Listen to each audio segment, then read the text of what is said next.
Di Pengkolan yang ada di Pejagalan itu ada salah satu bakmi karet yang belum banyak yang review. Katanya enak, porsinya lumayan banyak. Kita coba. Bakmi pangsit ya? Bakmi pangsit ya. Mie karetnya bikin sendiri atau enggak nih? Enggak.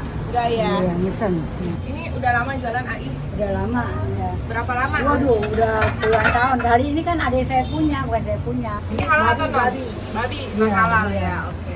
Jualan sampai jam 12 malam. Iya. Dari Dari jam 8. berapa seporsinya nih? 25. Kalau pakai pangsit 35. Nah, ini babinya tuh. Nah, ini kuahnya pakai ini, kuah ini enak. Ayamnya ayam kampung atau biasa? Ayam kalasan. Nah, ini seporsinya ini. Harganya tuh 25.000 aja, tapi karena pakai pangsit jadi 35 ya, guys. Di sini toppingnya tuh ada 2 jenis, ada yang ayam putih sama yang babi kecapnya. Tuh, mie-nya pakai mie karet, babi kecap dan ayam putih. Jadi rasanya pasti lebih dominan, agak manis ya. Dan warna mie-nya tuh langsung berubah jadi coklat gitu, guys. Topping babi kecapnya sih bold banget loh. Walaupun kelihatannya nggak terlalu banyak ya, tapi ini rasanya mendominasi satu mangkok mie ini. Mie-nya juga kenyal. Ayam putihnya ini gurih-gurih asin ya.